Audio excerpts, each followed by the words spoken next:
श्रीवर्धमानमर्हन्तं नत्वा बालप्रबुद्धये विरच्यते मितस्पष्ट सन्दर्भन्यायदीपिका।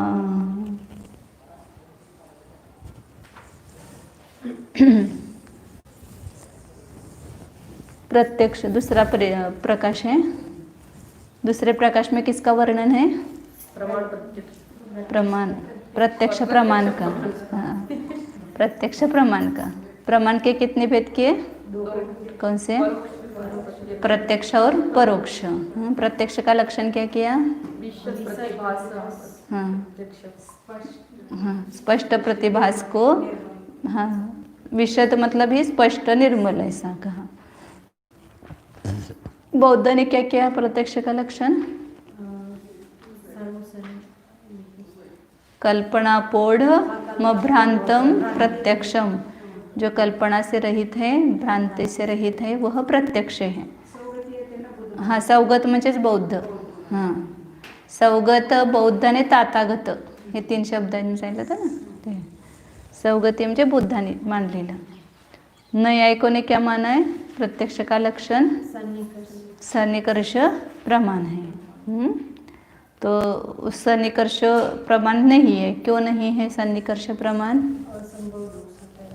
हाँ, चक्षु इंद्रिय आदि के द्वारा भी जो अप्राप्य वस्तु उसको भी अपन ग्रहण करते। पहले सबसे पहले उत्तर क्या आएगा कि सन्निकर्ष अचेतन है, इसलिए वो प्रमिति क्रिया का कारण नहीं हो सकता है। मतलब उससे ज्ञान की उत्पत्ति नहीं होती है, इसलिए वो साधन नहीं है।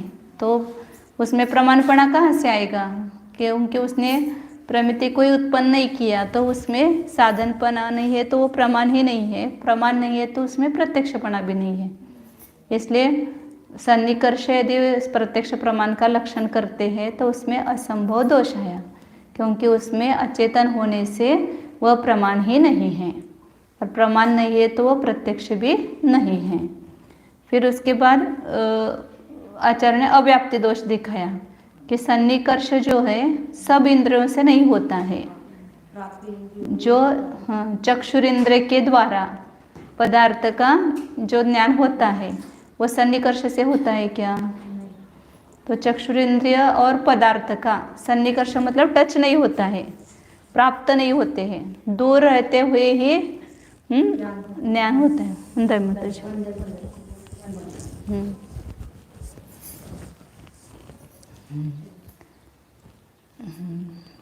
तो क्या बताया? रूप को जानने में चक्षुरिंद्रिय जो है उस रूप को टच करके देखती है कि दूर रह के देखती है।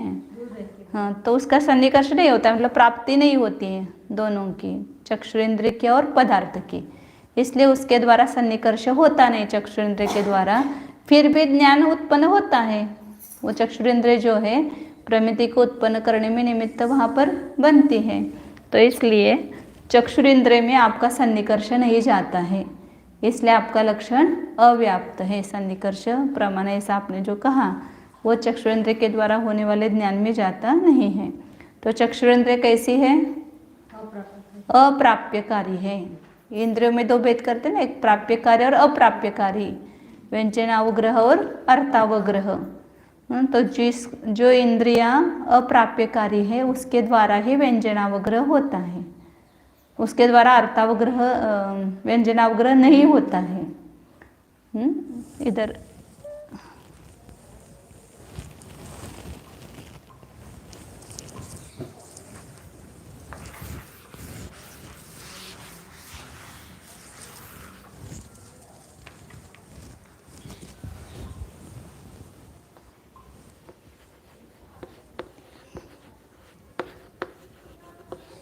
चार इंद्रियां जो है वो प्राप्त और अप्राप्त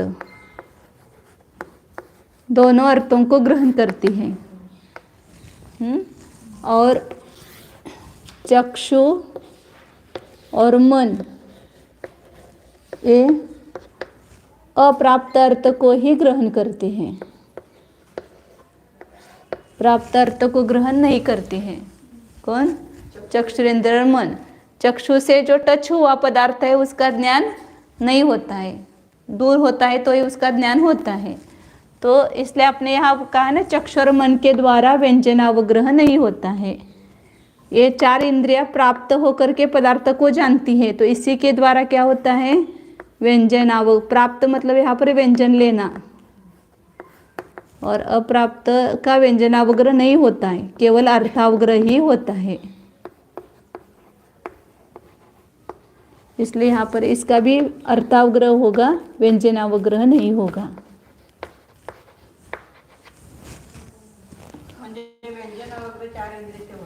हाँ हाँ, व्यंजन का अर्थ प्राप्त करना, प्राप्त अर्थ का जो प्रथम ग्रहण होता है वो व्यंजनावग्रह है, और अप्राप्त अर्थ का जो ग्रहण होता है वो अर्थावग्रह है। हाँ, तो इसलिए यहाँ पर चक्षु और मन के द्वारा अपने यहाँ कहा कि व्यंजनावग्रह नहीं होता है, मतलब चक्षु और मन पदार्थ को टच करके स्पर्श करके नहीं जानते हैं, इसलिए वहाँ उसके द्वारा व्यंजनावग्रह उत्पन्न नहीं होता है, डायरेक्ट अर्थावग्रह ही होता है। तो प्राप्त अर्थ जब तक वो व्यक्त नहीं है तब तक उसका व्यंजनावग्रह, और व्यक्त होने पर अप्राप्त अर्थ का अर्थावग्रह होता है, और अप्राप्त पदार्थ का डायरेक्ट अर्थावग्रह ही होता है, व्यंजनावग्रह नहीं होता है। जो प्राप्त अर्थ है ना इसका व्यंजनावग्रह होगा, फिर अर्थावग्रह होगा, फिर यह हवाई धारणा होंगी। लेकिन जो अप्राप्त है उसका डायरेक्ट अर्थावग्रह ही होगा, व्यंजनावग्रह नहीं होता है उसका। व्यंजन का अर्थ ही उन्होंने वहाँ पर प्राप्त ऐसा किया है, जो कहा अव्यक्त नहीं किया रहता, प्राप्त अर्थ किया ऐसा। और व्यंजन का अर्थ अव्यक्त भी होता है, तो फिर दोनों मिलाकर के ऐसा लगा सकते कि प्राप्त अर्थ का अव्यक्त ग्रहण वह व्यंजनावग्रह, और प्राप्त अर्थ का व्यक्त ग्रहण वो अर्थावग्रह, और अप्राप्त अर्थ का तो व्यक्त ही ग्रहण होता है, मतलब डायरेक्ट अर्थावग्रह ही होता है, उसका व्यंजनावग्रह नहीं होता है। ये चार इंद्रियों के द्वारा भी जब अप्राप्त अर्थ का ग्रहण होगा तो अर्थावग्रह ही होगा, डायरेक्ट व्यंजनावग्रह नहीं होगा। आगे अब इसमें वो सिद्ध किया आचार्य ने कि चक्षुरेंद्र के द्वारा सन्निकर्ष नहीं होता है, इसलिए आपका लक्षण चक्षुरेंद्र में जाता नहीं, चक्षुरेंद्र के जानने में। तो उन्होंने फिर सिद्ध करके दिखाया कि चक्षुरेंद्र भी जो है वो प्राप्त अर्थ को प्रकाशित करता है।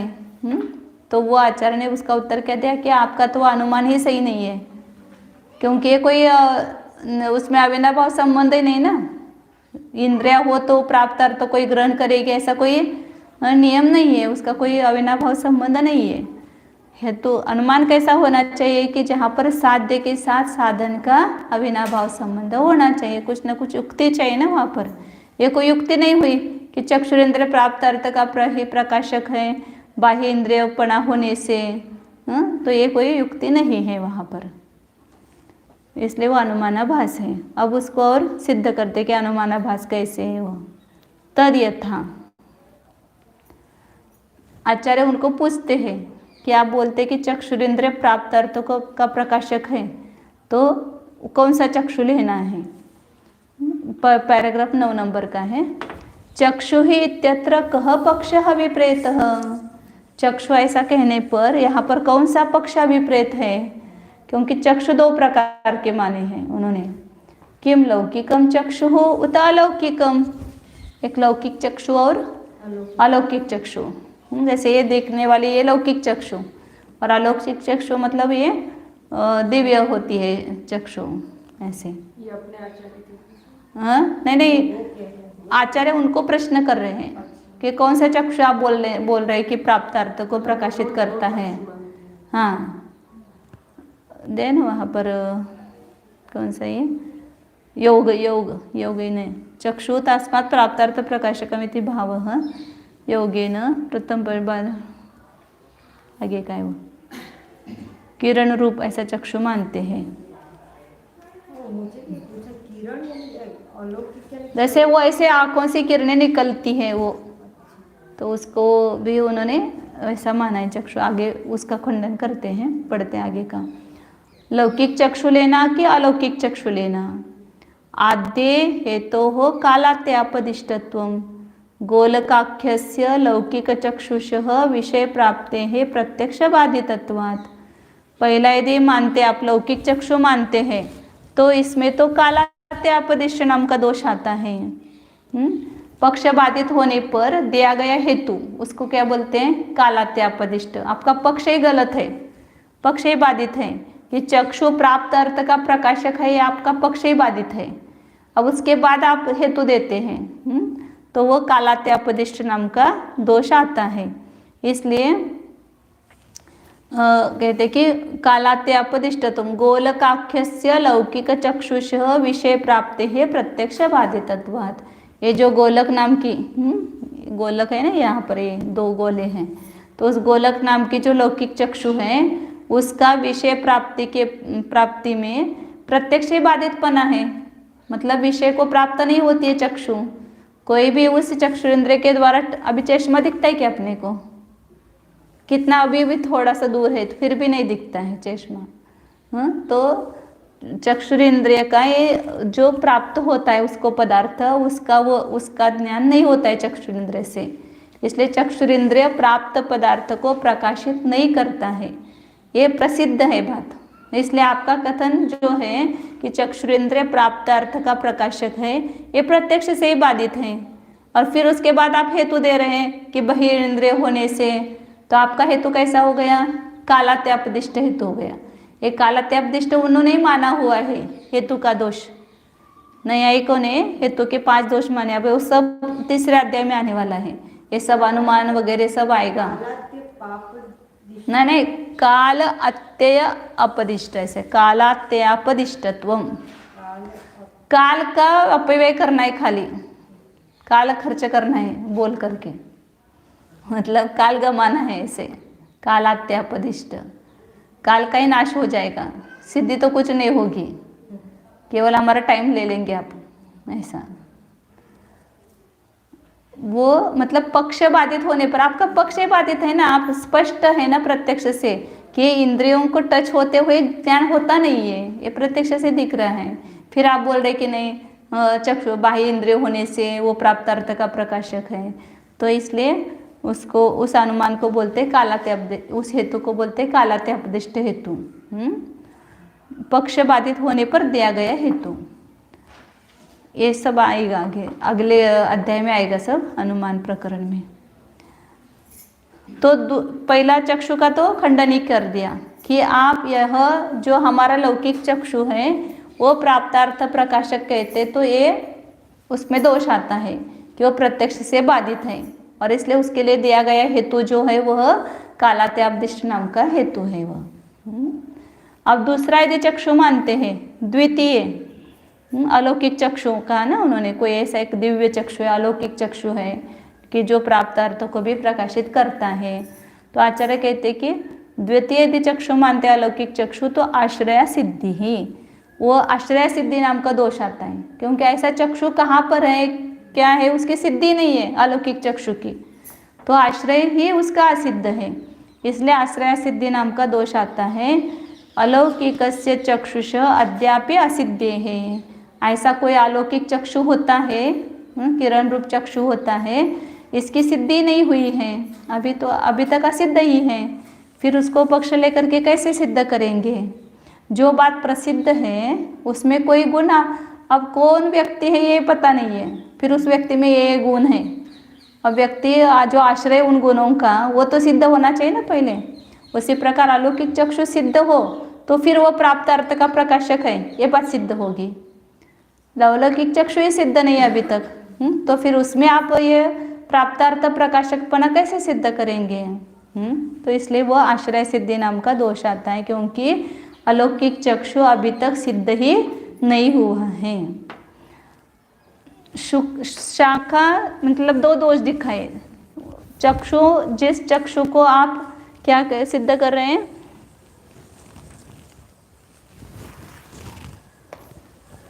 चक्षु मतलब आँख, चक्षु प्राप्तार्थ प्रकाशक है, मतलब प्राप्त अर्थ को प्रकाशित करती है। क्यों? क्योंकि बाह्य इंद्रिय होने से, हेतु दिया, स्पर्शनेंद्र के समान। तो ये जो चक्षु है ये कौन सा ले रहे हैं?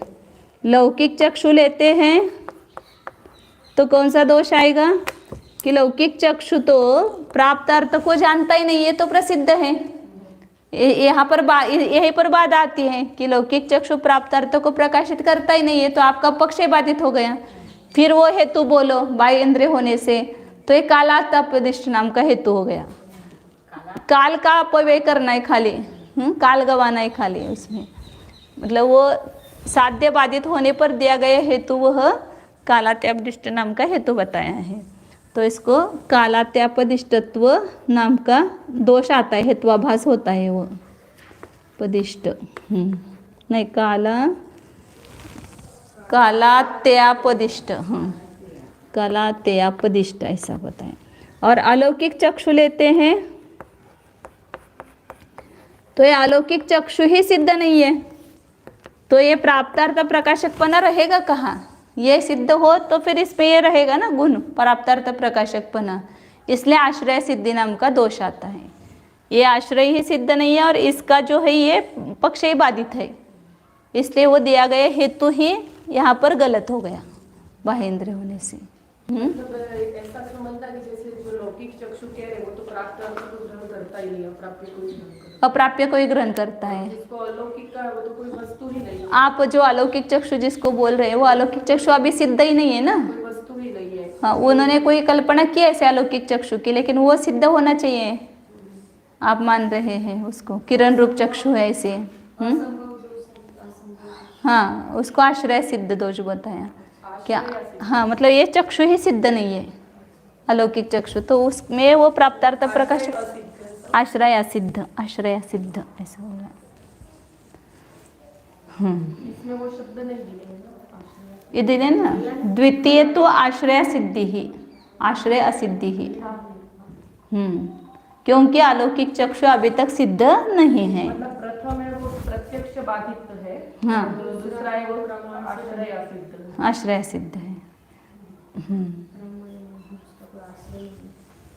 आगे शाखा सुधा दीदिति समान काल ग्रहण अन्यथानुपपत्ते हैं चक्षु अप्राप्यकारिति निश्चयते।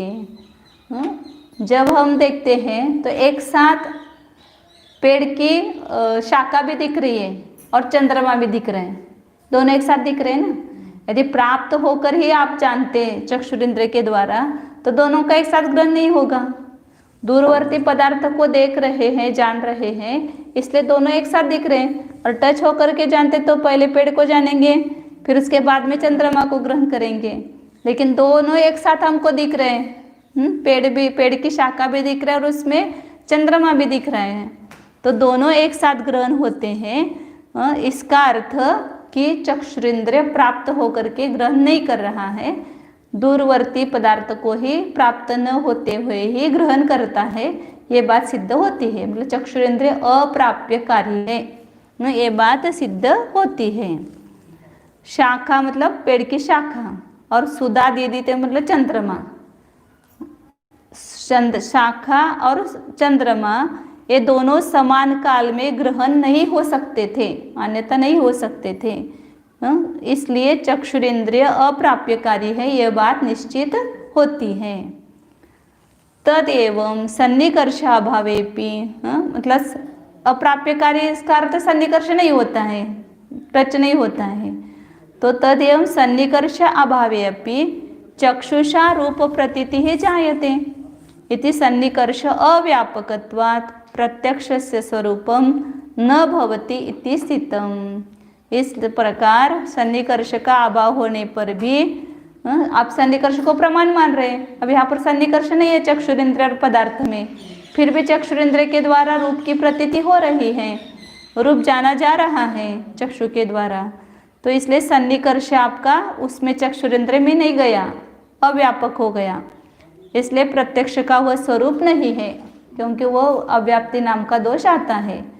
चक्षुरेंद्र में आपका लक्षण नहीं जाता है सन्निकर्ष, लेकिन उसके द्वारा प्रतीति तो हो रही है, तो आपके लक्षण में अव्याप्ति नाम का दोष है। अस्य च प्रमेयस्य प्रपंचः प्रमेय कमल मार्तंडे सुलभः। ये चक्षुरेंद्रिय अप्राप्यकारी है, इस बात को प्रमेय कमल मार्तंड में बहुत विस्तार से समझाया है। इसलिए यह इस प्रमेय का विस्तार प्रमेय कमल मार्तंड ग्रंथ में, प्रमेय कमल मार्तंड मतलब परीक्षामुख सूत्र के ऊपर जो प्रभाचंद्राचार्य ने टीका लिखी है वो ग्रंथ है, तो उसमें ये सुलभ है इस प्रमेय का वर्णन। संग्रह ग्रंथत्वात् तो न यह प्रतन्यते, हमारा ग्रंथ कैसा है, संग्रह ग्रंथ है, अनेक शास्त्रों में से उसका उदाहरण दे करके इसकी रचना की है और संक्षिप्त है। संक्षिप्त कहा ना पहले ही, मित स्पष्ट संदर्भ न्याय दीपिका, इसलिए यहाँ विस्तार से नहीं कहते, और यहाँ बाल बुद्धियों के लिए है। फिर वो सब विस्तार करने लगेंगे तो वो सब कठिन हो जाएगा ग्रंथ, इसलिए यहाँ पर उसका विस्तार से वर्णन नहीं किया, संक्षेप में बताया है। एवं न च सौगताभिमतम निर्विकल्पकम प्रत्यक्षम नापि योगाभिमतम इंद्रियार्थ सन्निकर्षः। इसलिए सौगत मतलब बौद्ध ने माना हुआ निर्विकल्प प्रत्यक्ष का लक्षण नहीं है, और योगों ने माना हुआ इंद्रिय पदार्थ का सन्निकर्ष ये भी प्रत्यक्ष का लक्षण नहीं है। तो फिर क्या है, किम तरहि विशद प्रतिभासम ज्ञानम एवं प्रत्यक्षम सिद्धम। इसलिए ये बात सिद्ध हो तो क्या है लक्षण प्रत्यक्ष का, तो विशद प्रतिभास ज्ञान ही, जिसका प्रतिभास विशद ऐसा ज्ञान ही प्रत्यक्ष है, यह बात सिद्ध हुई। अब इस प्रकार प्रत्यक्ष का लक्षण सिद्ध किया, मतलब उसका पहले लक्षण बता करके अन्य लक्षणों की समीक्षा की, तो जिससे वो लक्षण जो है ऐसा करेंगे तो उसमें क्या दोष आएंगे, और ये प्रत्यक्ष का जो लक्षण आचरण किया है वही कैसे बराबर है, इसको सिद्ध करके दिखाते परीक्षा। ऐसा करेंगे तो ये दोष आएगा और ऐसा करेंगे तो ऐसा सिद्ध होगा, ऐसा कहना ये परीक्षा है। प्रत्यक्ष के लक्षण की परीक्षा की। अप्रत्यक्ष लक्षण के भेद बताते आगे, कितने भेद हैं हो रहा है, उसको ही यहाँ पर साम्यवृत्त प्रत्यक्ष नाम दे दिया है। व्यवहार में जिसको प्रत्यक्ष कहते हैं। ये जो अवग्रह है मति ज्ञान की मतलब एक प्रोसेस है, ऐसा कहेंगे कि जैसे अवग्रह में एकदम क्रम से होने वाले मति ज्ञान के भेद ही है, क्रम से होते, पहले अवग्रह होगा, फिर यहाँ, फिर आवाय, फिर धारणा, ऐसे। इसमें ये ज्ञान की प्रगाढ़ता की अपेक्षा है ना, कि अवग्रह में एकदम कम होता है, यहाँ में और अधिक होता है, बराबर अधिकाधिक शोभशम बढ़ता गया है। वो अवग्रह पहले सबसे पहले वही, अभी सबकी व्याख्या दे रहे आगे। शोभशम की अपेक्षा भेद है ऐसा बोले तो हाँ चलता है ना। क्योंकि भेद वो मति ज्ञान के भेद में वो भी स्मृति संज्ञा चिंता विनिबोध वो भी आता है। हाँ वो पर्यायवाची नाम है मति ज्ञान के, मति स्मृति संज्ञा प्रत्यभिज्ञान तर्क है अनुमान, ये उसके पर्यायवाची नाम ऐसा कहा है। आगे तत्चतुर्विधम, वो 4 प्रकार का हो गया। कौन? साम्यवृत्त प्रत्यक्ष। श्रुतज्ञ ने ऐसा भेद नहीं किया। जो अंशिक निर्मल है उसको देश प्रत्यक्ष, अवग्रहादिक ज्ञान होते हैं तो वहाँ पर पदार्थ का इंद्रियों के विषय क्षेत्र में आना जरूरी है। उस विशेष क्षेत्र में है तो ही मति ज्ञान जानेगा, उस विशेष क्षेत्र के बाहर का पदार्थ हो तो उसको जान नहीं सकता है। इसलिए इंद्रिय और पदार्थ का समोधान मतलब समान ऐसे अंतर होना, उसके सानिध्य में आना, इंद्रिय और पदार्थ के संबंध को ही सन्निकर्ष कहते हैं। एक ही हुआ ना, ऐसा पूछ रही हूँ, समावधान और सन्निकर्ष एक ही हुआ। सन्निकर्ष मतलब यहाँ पर वो टच नहीं लेना, ऐसे नियत क्षेत्र में आना उसके। सन्निकर्ष मतलब स्पर्श तो नहीं है ना उसको, उसकी तरफ, लेकिन वो मानते हैं वैसा। हाँ, इंद्रिय और पदार्थ का संबंध हुए बिना ज्ञान की उत्पत्ति नहीं होती है, ऐसा मानते हैं। सन्निकर्ष को प्रमाण मानते हैं उसको। सन्निकर्ष हमें भी मानने में कोई हरकत नहीं है, लेकिन सन्निकर्ष प्रमाण नहीं है। सन्निकर्ष तो एक बाह्य साधन है, इंद्रिय और पदार्थ का संबंध होना ये कोई प्रमाण नहीं है, वो उस ज्ञान की उत्पत्ति के लिए निमित्तभूत है। कारण इंद्रियों को कारण का है ना, इंद्रियान इंद्रिय निमित्तम, तो वो निमित्त तो बताया है उसको। सन्निपात हाँ, सन्निपात भी आता है कहीं कहीं। संयोग ही ऐसे ही आता है सन्निपात मतलब। प्रथम सन्निपात जैसे दर्शन के लिए है कि हाँ, प्रथम सन्निपात होना सकता का ऐसा कुछ। तो निकट निकटता ये बोलेंगे सन्निपात मतलब।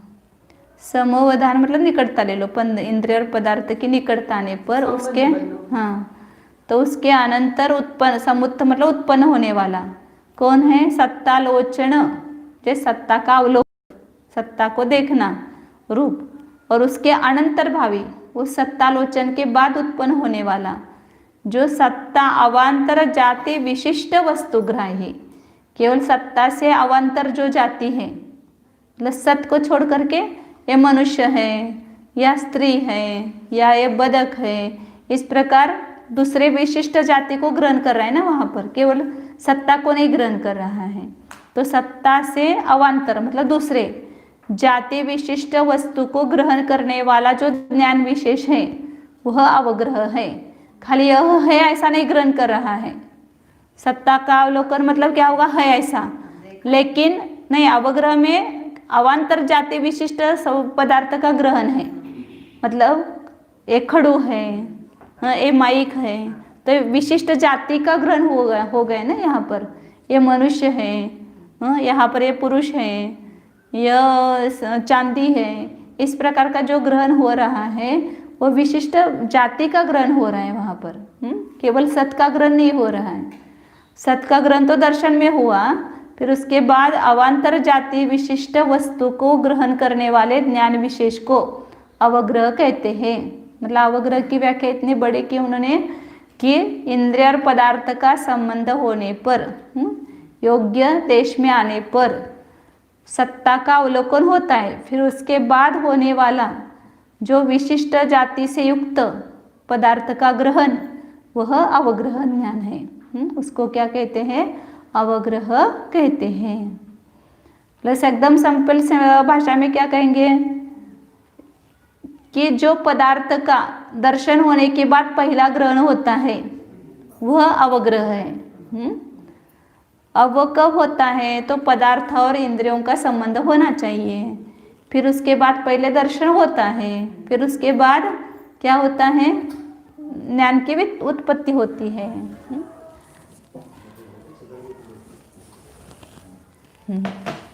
यह अवग्रह बताए ना यहाँ पर। पहले क्या होता है? मतलब ये उसी एट अ टाइम होता है, ऐसा बोलो, इंद्रिय और पदार्थ का संबंध हुआ, उसी समय वहां पर क्या हुआ है? दर्शन हुआ। फिर इस दर्शन के अनंतर विशेष रूप से उस वस्तु को ग्रहण किया। दर्शन में क्या है? केवल सत्ता का अवलोकन है।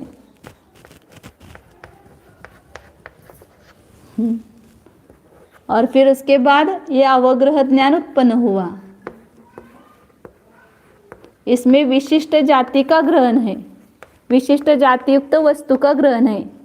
जाति मतलब मनुष्य जाति, पुरुष जाति, स्त्री जाति, या जो भी खड़ू है ये एक जाति हो गई, पुस्तक है तो एक जाति हो गई, घट है, पट है, तो इस प्रकार विशिष्ट जाति अवांतर जाति से युक्त वस्तु को ग्रहण करने वाला जो है वह अवग्रह है।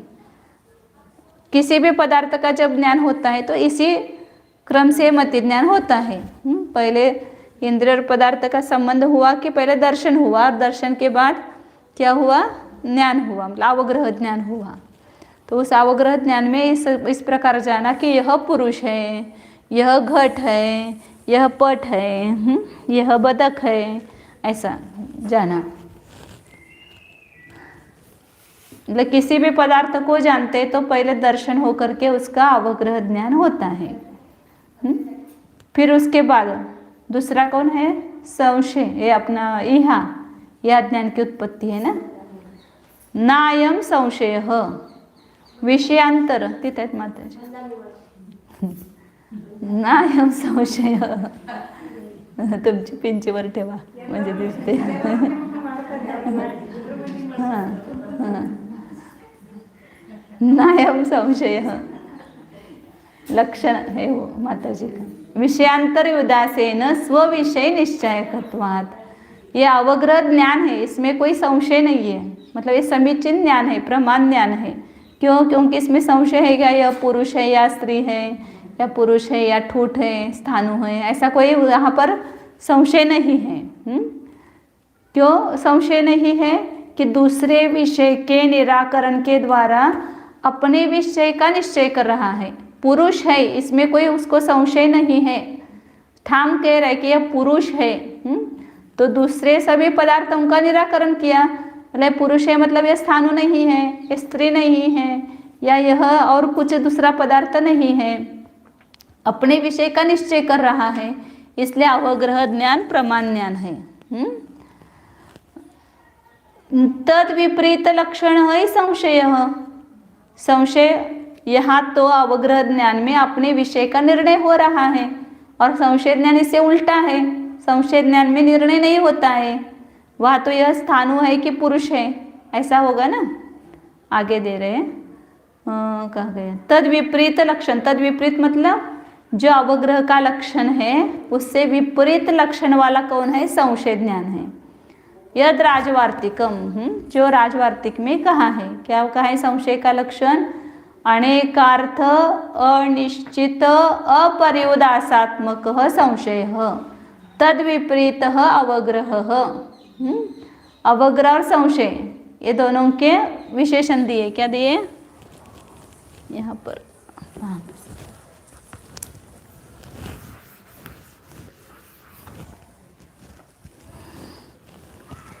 संशय है वह कैसा है? अनेक अर्थ, माने अनेक अर्थों को विषय कर रहा है। यह स्थाणु है या पुरुष है, यह बतख है या पताका है, या यह चांदी है या सीप है, ऐसे अनेक अर्थों को विषय कर रहा है, एक अर्थ को विषय नहीं करता है संशय। और यह अवग्रह कैसा है? एक अर्थ को विषय कर रहा है कि यह पुरुष है, ऐसा नहीं कि यह पुरुष है या स्थाणु है, यह पुरुष है ऐसा ग्रहण कर रहा है। और संशय क्या करता है? अनिश्चित है, उसमें निर्णय नहीं है कि यह पुरुष है कि स्थाणु है, इसलिए कैसा है? अनिर्णयात्मक है।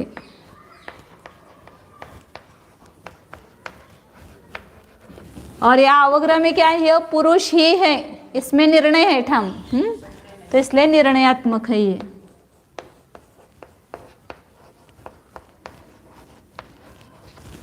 और संशय कैसा है? अपरियोदासात्मक, मतलब दूसरे का निराकरण नहीं कर रहा है। यह पुरुष है कि स्थाणु है, तो किसी का निराकरण किया क्या वहाँ पर? जब यह पुरुष है ऐसा कहा तो वहाँ पर अन्य सभी पदार्थों का निराकरण हुआ ना। यह पुरुष है कहो तो स्थाणु नहीं है, या स्त्री नहीं है, या अन्य कोई लकड़ी वगैरह नहीं है, अन्य कोई भी पदार्थ नहीं है, इसलिए पर्युदासात्मक है। कौन? अवग्रह ज्ञान। पर्युदासात्मक मतलब निराकरण, दूसरे का निराकरण करता है। जहाँ पर एक का निर्णय होता है तो बाकी सबका क्या होता है? निराकरण होता है। कोई अपन कभी कभी ऐसा होता है ना, ये निर्णय लूँ या ये निर्णय लूँ, इधर दीक्षा लूँ या इधर दीक्षा लूँ, तो किसी का निराकरण नहीं हुआ ना। मुझे यहाँ पर ही लेना है तो बाकी सबका क्या हो जाएगा? निराकरण हो जाएगा। तो ऐसे अवग्रह में पर्युदास मतलब निराकरण होता है दूसरे का, और संशय में निराकरण नहीं होता है। इसलिए तीसरा विशेषण क्या दिया? अपर्युदासात्मक, मतलब दूसरे का निराकरण नहीं करता है, और यह पर्युदासात्मक है।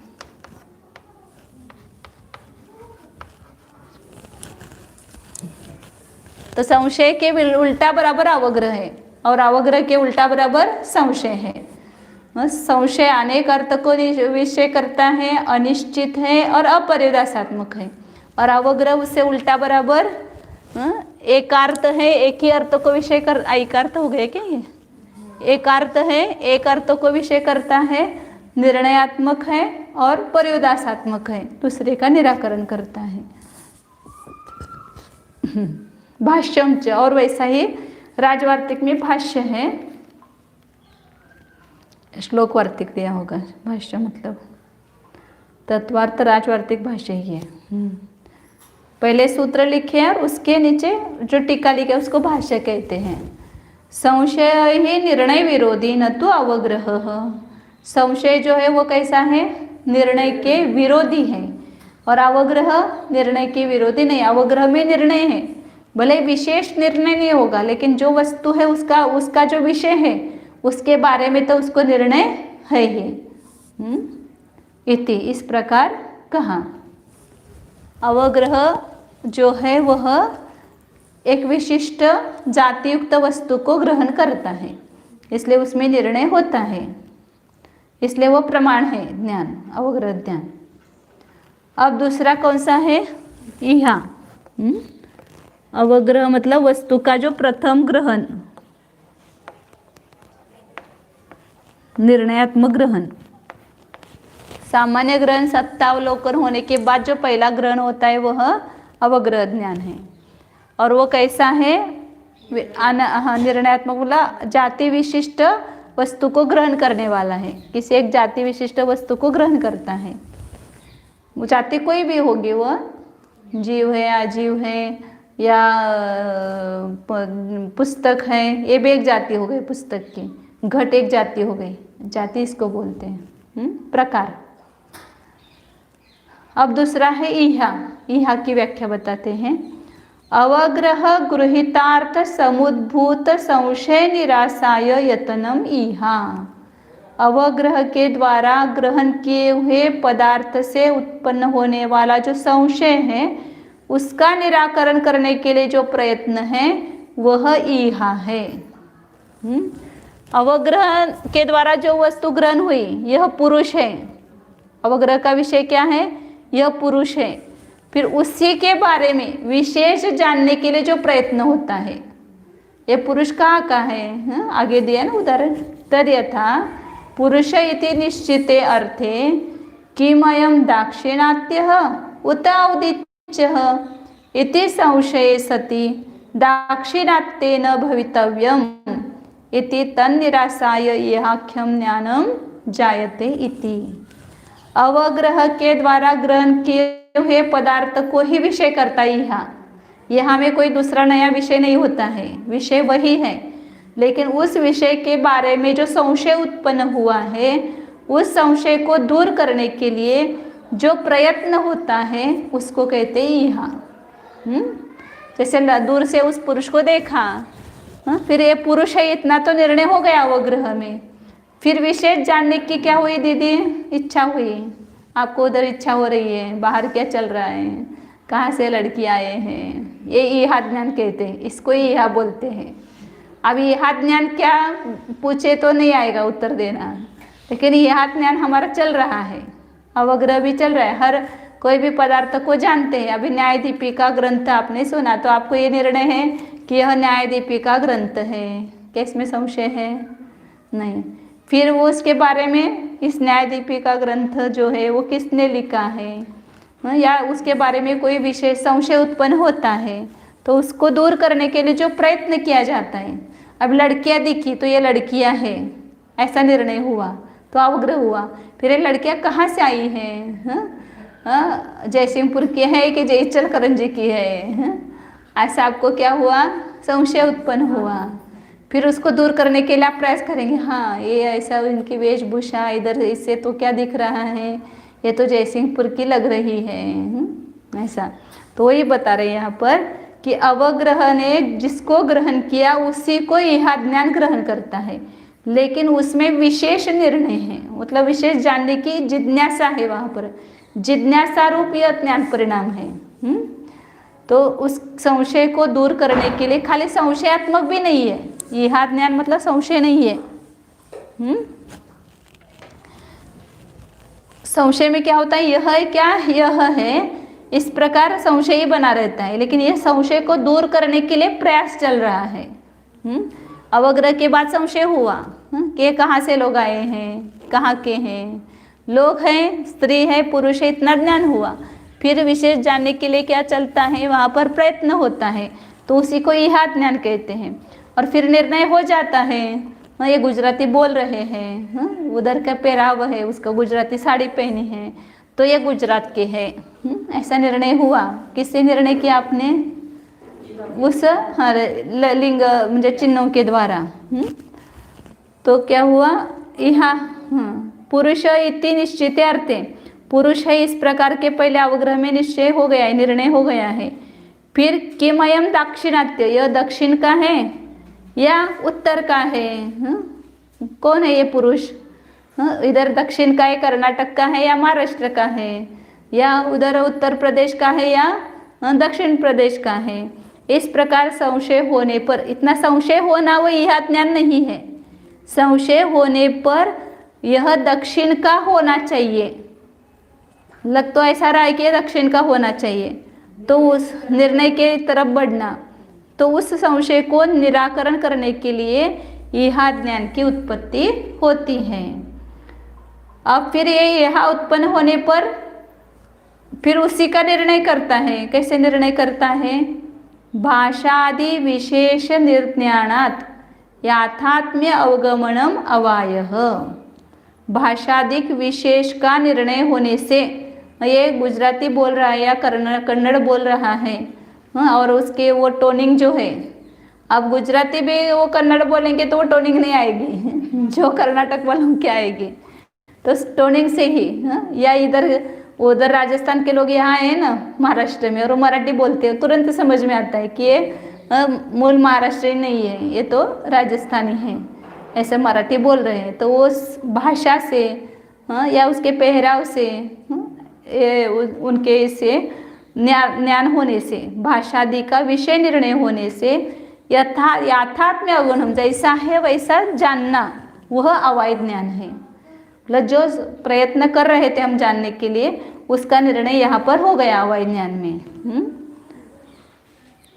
तो तीनों की व्याख्या लिखी क्या? यथा दाक्षिणात्य एवं अयमिति। पहले अवग्रह किसको कहा?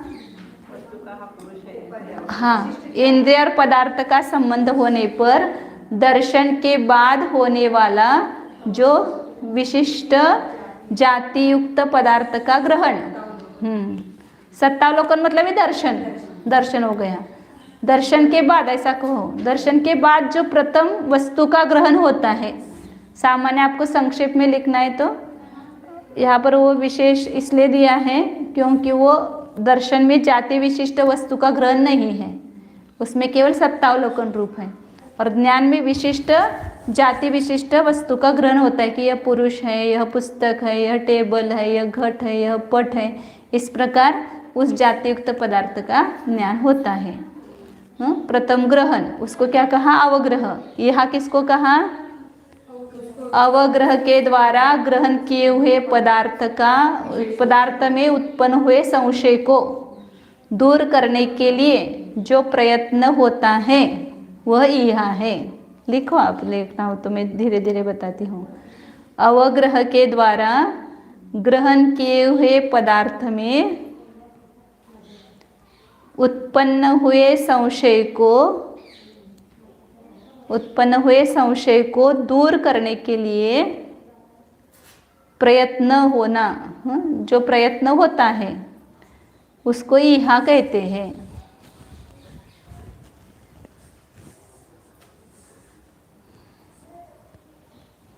बाजार में जाते हैं ना वस्तु को खरीदने के लिए, आपको घट चाहिए, डेरा क्या बोलते, डेरा पाहिजे पाणी आणायला भरायला, तो वहाँ पर जाते हैं बाजार में तो देखते कि हाँ यहाँ पर वो घट है, मिट्टी के घट है, घाघर है।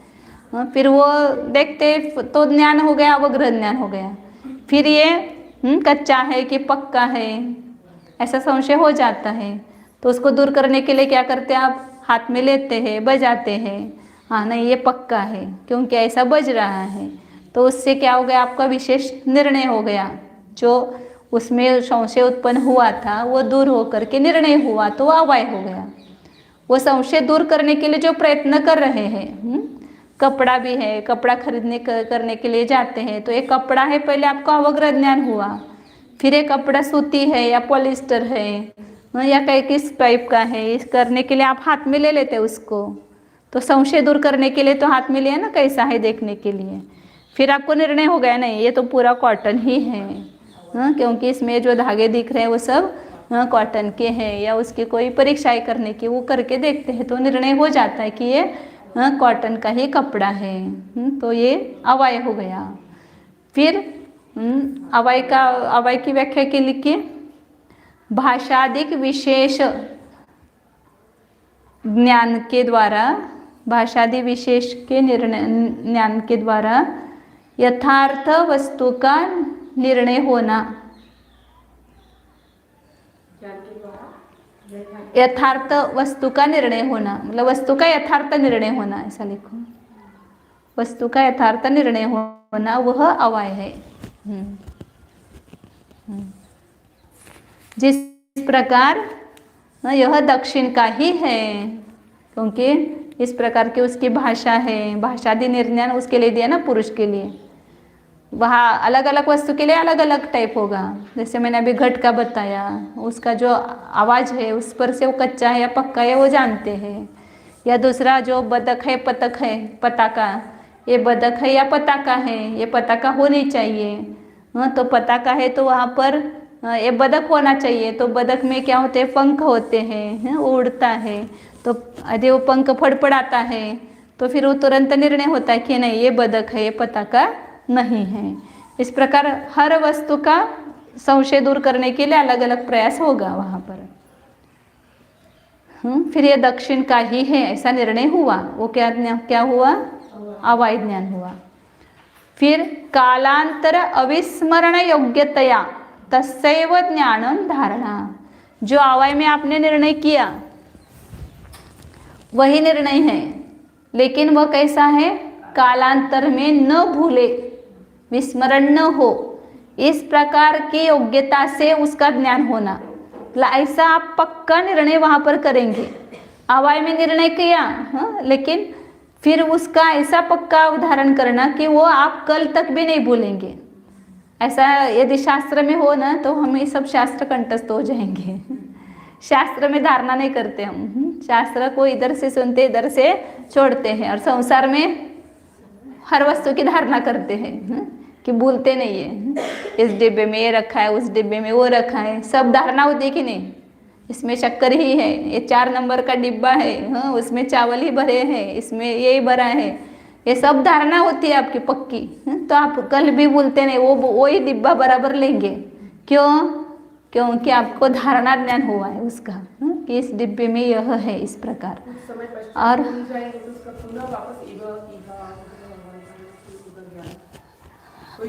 भूल गए तो वापिस हो सकते हैं ना अवग्रह अवय धरना, अदृष्ट हो गए ना, वह दृष्टोपि समारोपात तद्रुक, देखा हुआ भी न देखा हुआ के समान होता है, तो पुनः उसके अवग्रह अवय धरना होते हैं। या हाँ, धारणा होने के बाद नहीं भूलता है, यदि धारणा नहीं हुई है, हाँ हाँ, ऐसी बहुत सी चीजें अपन भूल जाते हैं, फिर उसको अवय कभी अवग्रह होकर के अपना ज्ञान छूट जाता है, कभी अवग्रह यहाँ होकर के छूटता है, कभी अवग्रह यहाँ अवय होकर के छूटता है। और बहुत सारी वस्तुओं को देखते हैं अपन, बहुत सारे लोगों को भी अपन ने 10 वर्ष पहले देखा था, मिले के रहे थे, फिर उसको भूल गए, हाँ, तो वापिस उसका स्मरण भी कराते हैं ना उसको। हाँ, स्मृति धारणा हो तो होगी, धारणा नहीं है तो स्मृति नहीं होगी। नहीं, धारणा है तो वो इस पर्याय पर्यंत रहेगी ही रहेगी। नहीं, धारणा का काल भी है ना, हर हम वो जितना आपने पक्का ग्रहण किया है उसके अनुसार वो रहेगा।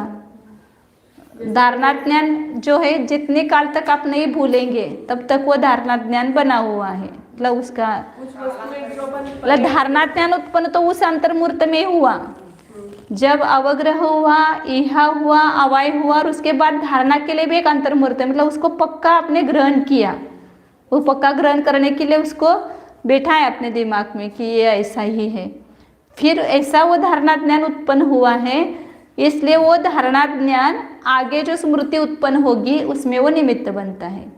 धारणा हुई है जिस वस्तु की, उसी वस्तु के बारे में स्मरण होता है, धारणा नहीं है जिस वस्तु की उसका स्मरण नहीं होता। अभी आप खाली क्या करते हैं, अवग्रह करके यहाँ छोड़ देते हैं, ताई बोल रहे कुछ, अपने को क्या पता है, हमें तो कुछ समझ में नहीं आता, इसलिए आप ऐसे ही छोड़ देते उन विषयों को, तो अवग्रह होकर के छूट जाता है, तो कल पूछेंगे तो नहीं आता है। जो अभी यहाँ पर धारणा करके बैठेंगे वो कल पूछेंगे तो उनको उत्तर बराबर आएगा जवाब।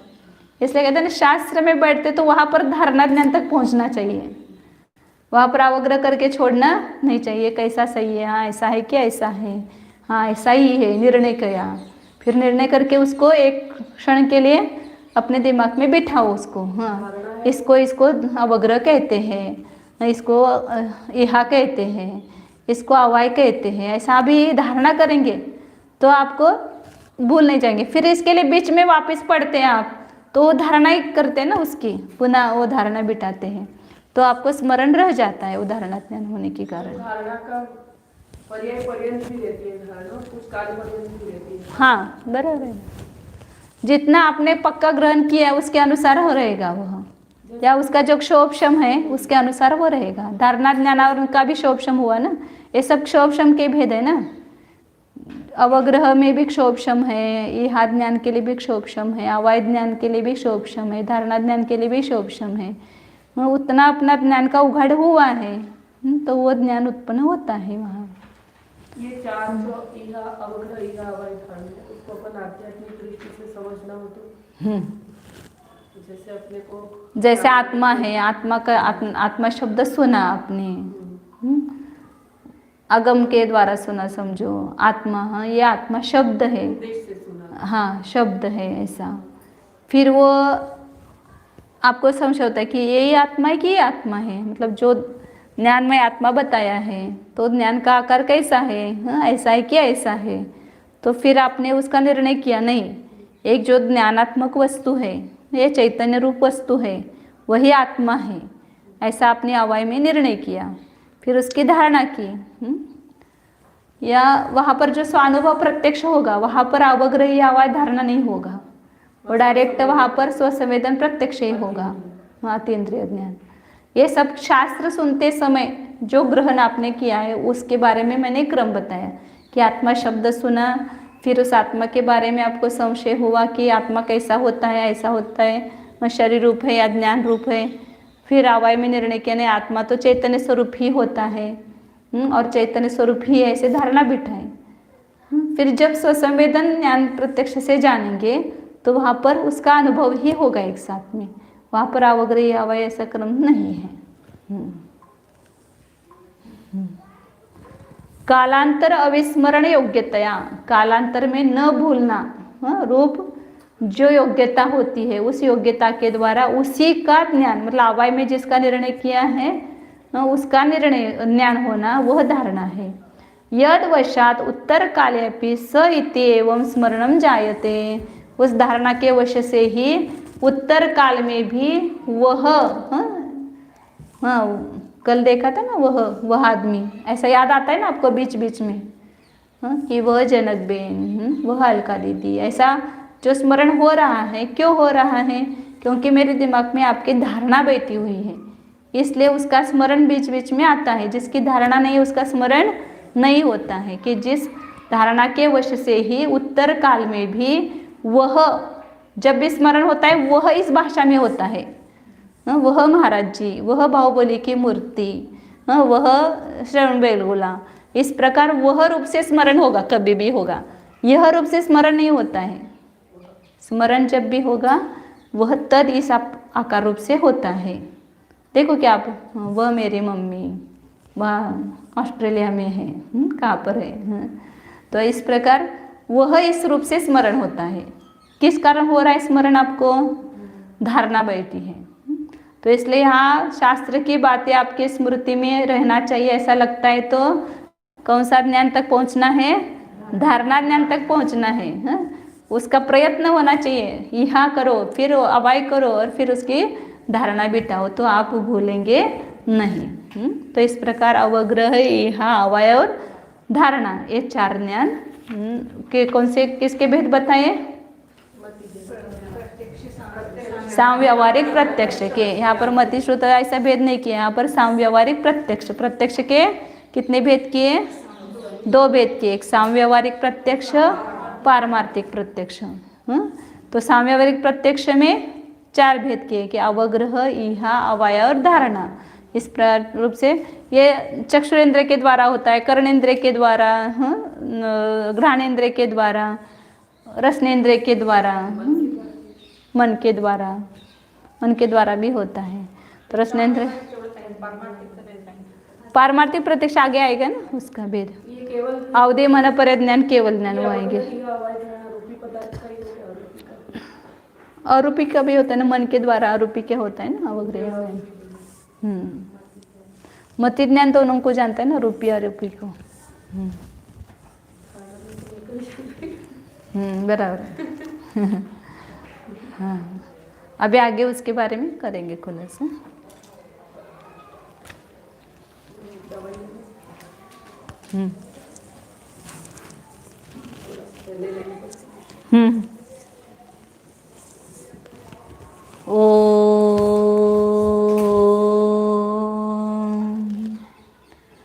जानिए यह मैं शुद्ध चैतन्यमय जीव ही हूँ। यह मैं अनादि अनंत एक अखंड पदार्थ हूँ, नित्य हूँ। जानिए, अपने को जानिए। यह मैं स्वसंवेदन प्रत्यक्ष ज्ञान का विषय हूँ, स्वानुभव प्रत्यक्ष हूँ, न्यायक हूँ।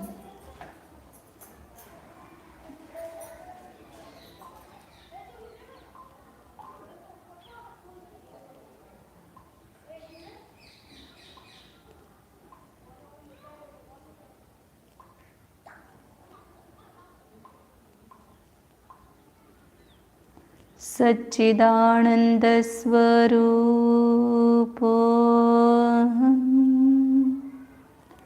एकत्व विभक्त स्वरूप निर्मल स्वरूप परम पवित्र स्वरूप शुद्ध एको ध्रुवो